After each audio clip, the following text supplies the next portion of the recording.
siyang maganap sa amin. Sa pagtawag mo, maraming beses na tumakbo. Ngunit ngayon ay susunod, ngayon ay tutugon. Sama-sama sa pagtawid, saan mang dako mo dalhin. Di kailangang mangamba, pagkat ikaw, o Diyos, ang kasama.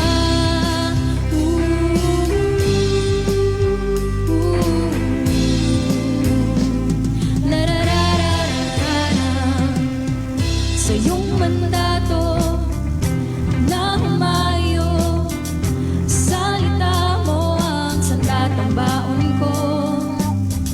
Di mapapano, dahil siguradong ikaw ang kaligtasan ko.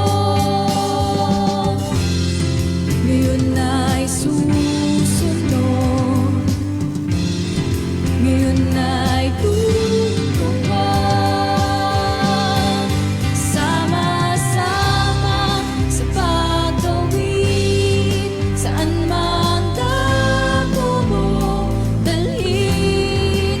Di kailangang mangamba, pagkat ikaw, o Diyos, ang kasama.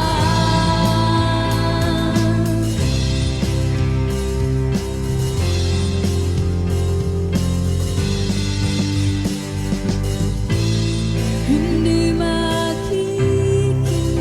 sa sinasabi ng mundo, tanging ang tinig mo ang magiging gabay ko. Hindi makikinig sa sinasabi ng mundo, tanging ang tinig mo ang magiging gabay ko.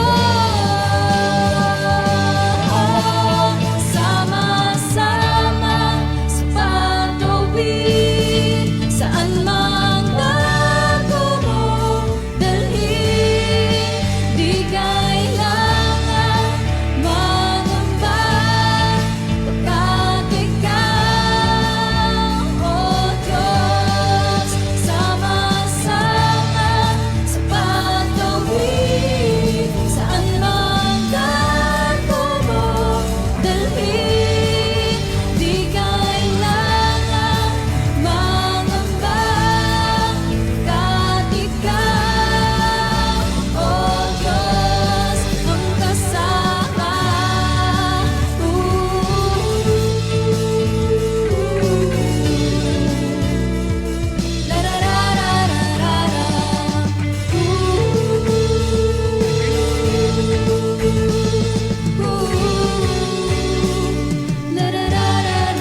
Sama-sama sa pagtawid, saan mang dako mo dalhin.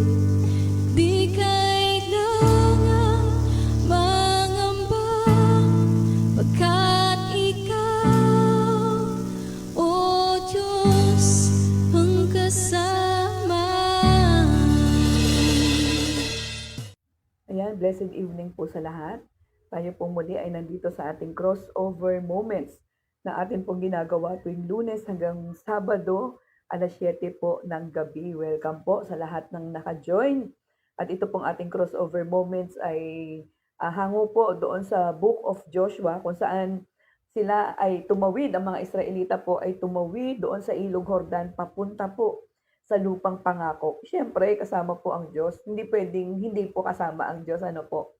Hindi matatawid. Hindi magkakaroon ng pagtawid kung hindi kasama ang Panginoon. Amen po ba? Amen. So, ito pong ang crossover moments natin. Ito Ito po ay, hango doon sa mga sandali po na gaya ng mga Israelita, tayo po ay meron ding mga tinatawid sa ating mga buhay.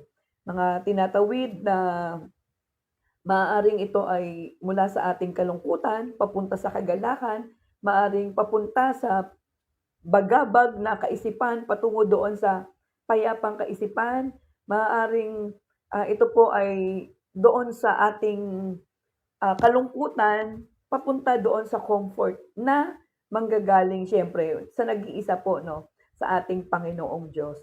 So, lahat po tayo, pare-parehas po tayo mayroong tinatawid sa buhay.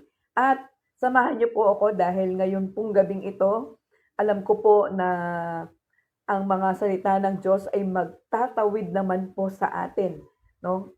Patuloy tayong itatawid ng salita ng Diyos anuman po ang mga tawirin natin sa mga sandaling ito. Tayo po muna ay manalangin. Dakila naming Diyos na makapangyarihan sa lahat. Papuri, pasasalamat ay amin pong iniaalay sa iyo, itinataas, marapat lamang na ikaw ang aming purihin at sambahin. Dalangin po namin sa mga oras na ito na samahan kami ng iyong Santong Espiritu. Dalangin po namin na ang iyong mga salita ay magbigay sa amin ng kapayapaan, mag-open ang aming mga puso, ng aming mga tainga, ng aming mga matang espiritual. Ganyan din, Panginoon, magbigay ito ng mas mataas na antas ng aming pong pananampalataya, pagsamba at paglilingkod sa iyo. Ito po ang dalangin namin sa pangalan ni Jesus. Amen. Ayan ang ating pong Bible reading para po sa gabing ito ay mula po sa aklat ng Psalms chapter 27.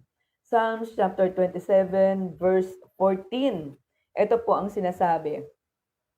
Wait for the Lord, be strong and take heart, and wait for the Lord.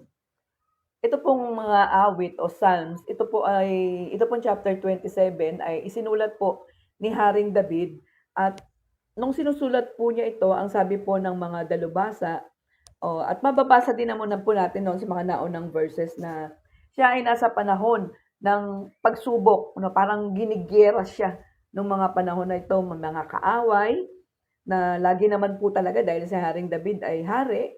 So yung kingdom to kingdom, laging may mga war po na nagaganap. Ano po? At subalit kung mababasa po natin yung kabuuan po nitong Psalms chapter 27, alam niyo po, mamamangha po kayo doon sa mga isinulat na ito ni Haring David.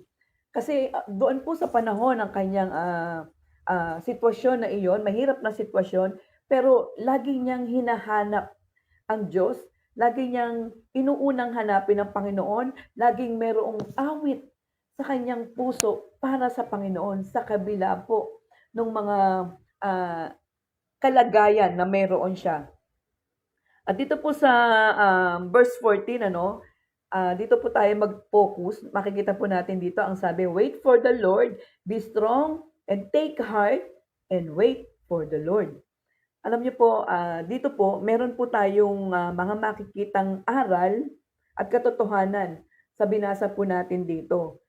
Una, ang paghihintay sa Diyos ay pagpapakita ng ating kumpiyansa sa kanyang mga salita. Grabe po yung ginawa dito ni Haring David, para bang sinasabi niya ito sa sarili niya and at the same time, no, sa nagbabasa nito na sinasabi sa atin na hintayin mo ang Diyos, no? Wait for the Lord, no? Yung kumpiyansa natin ay atin pong kunin doon sa salita ng Diyos sa ating mga buhay, yung mga pangako po ng katotohanan na kapag sinabi ng Diyos, gagawin niya. Amen? Gagawin po talaga ng Panginoon yon. Ito pong kumpiyansa, habang naghihintay po tayo sa Panginoon, nagangahulugan po ito ng ating buong pagtitiwala, buong pananampalataya sa Diyos. Ito po ay matibay nating pag-asa na ang Diyos ay tapat sa kanyang mga pangako at ito po ay nakaugat na doon sa karakter na mayroon siya. Siya ay tapat. Amen po? So, hindi po ito hindi po nakabase yung pagtugon ng Diyos doon po sa ating sitwasyon na mayroon, kundi ang tugon ng Diyos ay nakabase doon po sa karakter na mayroon siya. Gaya ng siya ay Diyos na tapat. So, gaya po ni Haring David dito, sa kabila po ng nararanasan niya ng mga pagsubok, na tayo din meron, di po ba? No, magkaroon po tayo ng kumpiyansa, no? Na habang hinihintay natin ang Diyos, kumpiyansa po tayo na itong nangako na ito sa akin, walang iba kundi ang Diyos na buhay, Diyos ng mga Israelita, Diyos ng mga himala, talagang gagawin nito kung ano ang ipinangako niya sa akin. So, wag po nating alisin yung kumpiyansa. No po, pagka daw po kasi yung kumpiyansa, ibig sabihin sigurado ka eh, no? Pag kumpiyansa ka, andoon yung kasiguraduhan. Amen po ba? So, pangalawa po, ang sabi po dito, no, sa verse 14, doon sa pangalawa, be strong and take heart. No, wait for the Lord, be strong and take heart. Tapos ang sabi po ulit, wait for the Lord. No, alam niyo po kasi ang sabi daw po, no, itong paghihintay. Sinasabi na isa ito sa napaka hirap gawin ng isang tao. Tama naman po, no, marami po sa atin mainipin eh. Ako po, sa totoo lang, pag ako po namiminlit, pagka po ang tagal-tagal ko na, siguro mga 2 hours na wala pa akong huli. Alam niyo po kung anong ginagawa ko? Kinakalaw ko po yung tubig, tsaka pinapalo-palo ko po kasi naiinis ako kasi po, dalawang oras na, iisa pa lang ang huli ko, samantalang yung mga kasama ko, nakakailan na sila ng huli. Tapos pag nakahuli pa ako, ganyan kaliit, sila ganyan kalalaki. Di po ba parang yung time ng paghihintay ay nagkakaroon ka ng kainipan. No? Naiinip ka, minsan nabuburyong ka, alam mo yung naiiba ang iyong kaisipan, at yun po ay gumagawa agad tayo ng hakbang, ng mga hakbang na hindi natin hinihingi ng advice sa Lord, hindi natin ipinapanalangin sa Diyos, kasi nga nabugnot na tayo dahil sa inip, ano po? At nagkakaroon tayo ng mga desisyon na padalos-dalos. At iyan po mga kapatid na desisyon na padalos-dalos na yan, diyan po tayo na diyan po tayo nalulugmok, diyan po tayo napapariwara madalas. At hindi lang po maging tayo po ng mga mananampalataya, alam niyo po, tayo din po, no? Tsak naman, pare-parehas po tayo, no? Meron tayong nagawa, naging impulsive tayo doon sa pagdedesisyon, na lagi bang inip na inip tayo sa sa kilos ng Diyos, inip na inip tayo doon sa tugon ng Diyos, inip na inip tayo doon sa saklolo ng Diyos. Gusto natin kapag tayo ay tumawag sa Diyos, now na ang sagot, Lord. Kailangan ko na to, Lord, now na. Hindi bukas, hindi mamaya, now na. Sumagot ka na, now na. Lagi pong ganun, na naging katangian po ng isang tao, pero hindi katangian ng Diyos. Ano po? Maaaring ang Diyos, doon po sa panahon ng ating paghihintay, minsan pagka may hinihintay po tayo, di ba? Meron dyan sasabihin sa'yo, on the way. Pero nung andun pa po sa bahay, hindi pa gumagaya. Meron naman diyang iba sasabihin, ay pupunta ako, totoo, pupunta ako dyan. Ay, bibigay ko to sa'yo, totoo to. Pero, hinihintay mo, wala. Nga, sabi nga nila, doon sa moment ng iyong waiting, ay nakanganga ka sapagkat hindi mo mapanghawakan yung pangako ng tao. Tao kasi yun no? Talaga, at saka sabi nila, promises are meant to be broken. Pero hindi po sa Diyos. Amen? Yung mga pangako ng Diyos, it remains, no? Nananatili po ito na tunay, nananatili ito na tapat. Bakit? Kasi ang karakter ng Diyos, siya ay tapat. No po? Kaya tayo po ay yung pong ating paghihintay sa Panginoon, ito po ay nagpapatibay ng ating katyagaan. Ayan, nahulog ang aking cellphone. Nagpapatibay po ito ng katyagaan sa ating mga buhay. Yung pong bunga ng espiritu ng kahinahunan, po ito, napapractice po ito sa atin sa panahon po ng ating paghihintay sa Panginoon. So, tandaan po natin na ang paghihintay po sa Panginoon, dapat po ito ay matyaga nating ginagawa. 'no? Matiyaga nating hinihintay yung pagsaklolo ng Diyos sapagkat iyon ay sigurado, andoon ang kasiguraduhan kapag nagmula sa Diyos. Amen po. So maging matiyaga po tayo, 'no? Magtiyaga po tayo talaga dahil wala pong ibang, makapagbibigay sa atin ng tunay na lunas, tunay na saklolo, kundi sa atin lamang pong Panginoong Hesukristo. Alam niyo po nung isang araw, kuwento ko lang po 'no, nag-ano po ako, nagpe-pray po ako habang naka-duty po ako sa clinic and, I am speaking in tongues 'no, nag-i-speaking in tongues po ako. I was crying, sobra po talaga na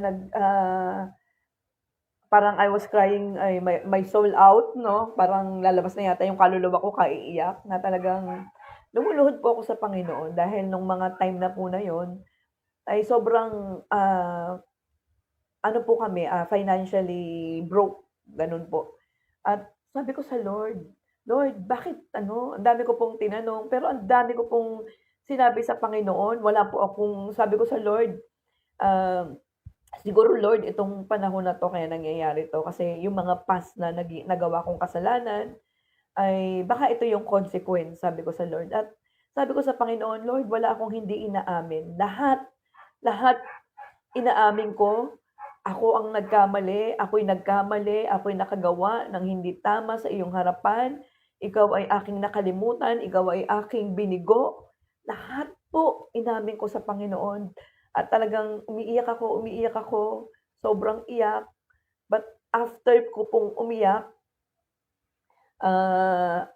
while crying pala, ako po ay, parang may laughing spirit din within me at tawa po ako ng tawa na parang inaano po, kino-comfort ako ng Lord na, "Anak, andito lang ako." Parang sinasabi po sa'kin ng Lord yun, ano po.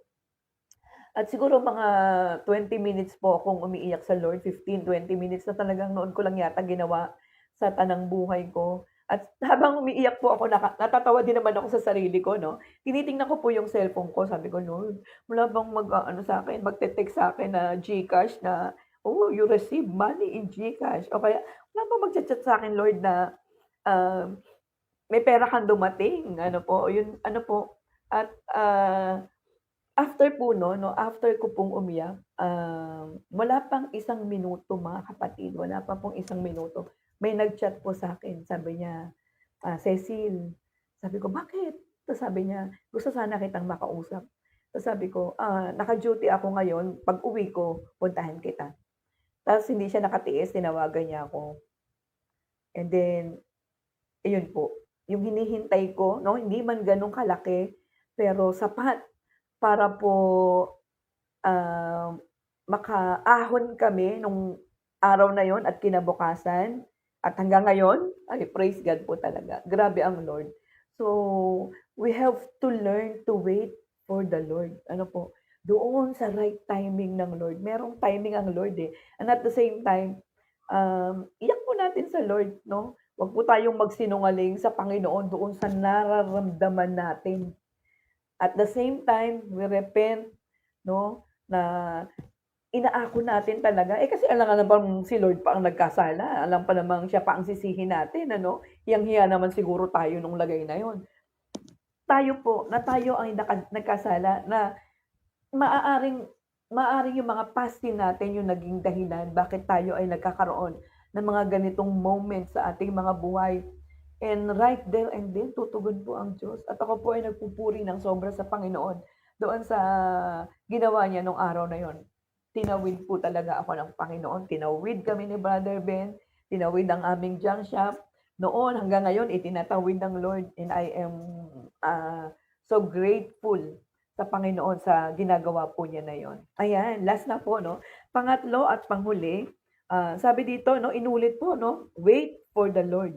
Meron na sa una, meron pa sa panghuli, wait for the Lord, ano? At ito pong paghihintay sa Panginoon, nakapaloob dito yung pong ating pananatili sa kanyang presensya habang tayo po ay naghihintay.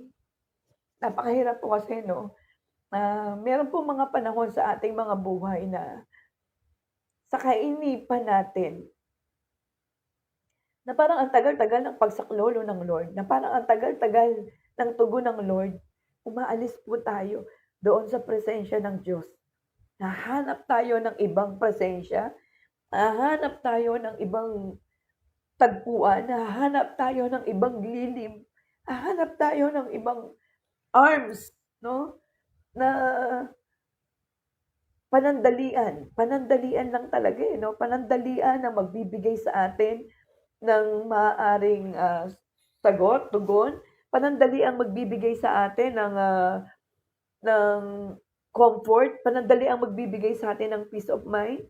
Pero kapalit nun ay yung pagkawalay naman natin doon sa presensya ng Diyos. Alam niyo po 'no, napansin ko, doon po sa junk shop pagka po ako ay naka-duty din doon minsan, nakikita ko po doon sa kabilang tindahan na katapat nung junk shop namin, ang daming tambay. At yung mga tambay po na yun, alam niyo yung mga buraot, yung mga nambubudol, nakikita ko po kasi sila, eh, 'no. Sana hindi nila mapanood 'to. Nakikita ko po kasi sila 'pag may dumaan humihingi sila ng pera. Humingi sila ng pansigarilyo, humingi sila ng pang-alak, humingi sila ng pambili ng meryenda, na sa isip-isip ko pambihira 'tong mga taong 'to, hindi mga magtrabaho at walang ginawa kundi manghingi. Pero yun po yung ginagawa nila 'no, matiyaga silang naghihintay. So gano'n din po tayo 'no, na sa panahon ng ating paghihintay, tumambay tayo doon sa presensya ng Diyos. Amen po ba?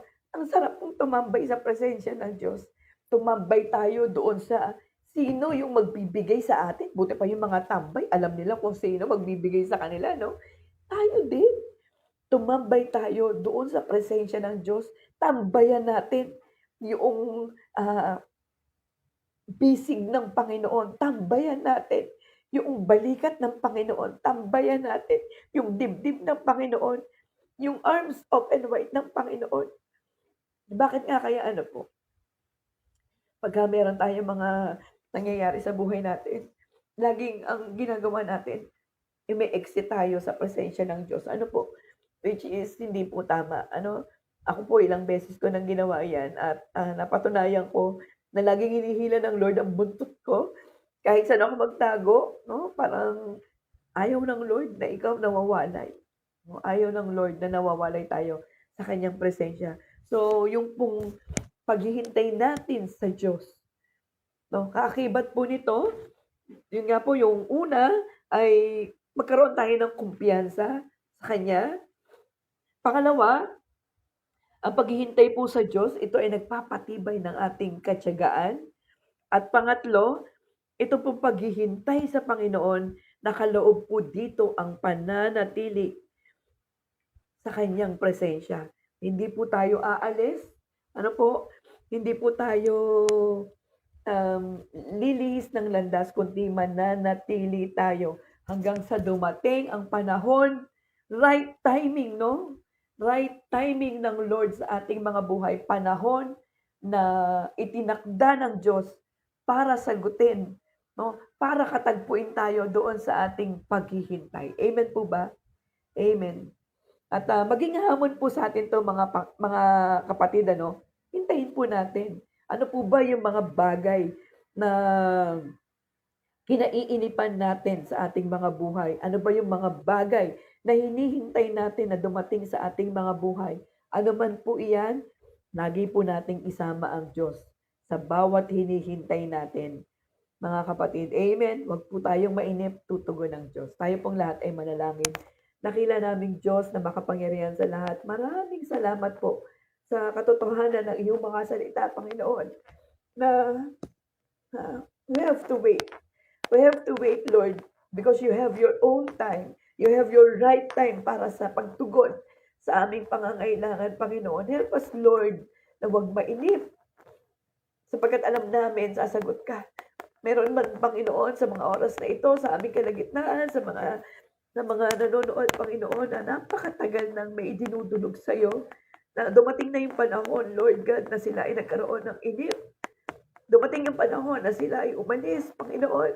Dalangin ko po na sila ay katagpuin mong muli. Sila ay minsan pa, Panginoon, ipakita mo sa kanila ang iyong pagsaklolo. Minsan pa, Panginoon, paalala mo sa kanila na ikaw na nangako ay tapat at totoo. Paalala mo sa kanila ang iyong mga pangako, Panginoon, na ikaw kailanman ay hindi maiiwan. Ikaw kailanman, Panginoon, ay hindi magpapabaya sa mga tao na nagbibigay ng kumpiyansa sa iyo. Ikaw, Panginoon, kailanman ay hindi magpapabaya doon sa mga tao, Lord God, na matyagang naghihintay ng iyong katugunan, matyagang naghihintay ng iyong pagsaklolo. Tulungan mo kami, Panginoon, na sa panahon ng aming paghihintay, patuloy kami na manatili sa iyong presensya. Tulungan po kami ng iyong Santong Espiritu, Panginoon. Huwag kaming panghinaan ng loob, Lord. Give us, Lord, the courage, Lord God. Give us, Lord God, yung kalakasan, yung tibay, Panginoon, na maghintay sa iyong tugon sa aming mga buhay. Salamat, O Diyos. Dalangin ko po ang lahat ng nag-join sa gabing ito. Ikaw ang magpala, ikaw ang mag-ingat, Panginoon, ikaw ang tumugon. Ito pong dalangin namin in Jesus' name. Amen. Amen po, ayan. Pasensya na po, iyakin ng inyong Sister Cecil. Ayan, praise God po, no? Salamat po at tandaan po natin, no? Prepare to cross over because our crossover moment begins now, mga kapatid. Ayan, kita-kits po ulit tayong bukas, same time, 7:00 po. God bless us all, mga kapatid.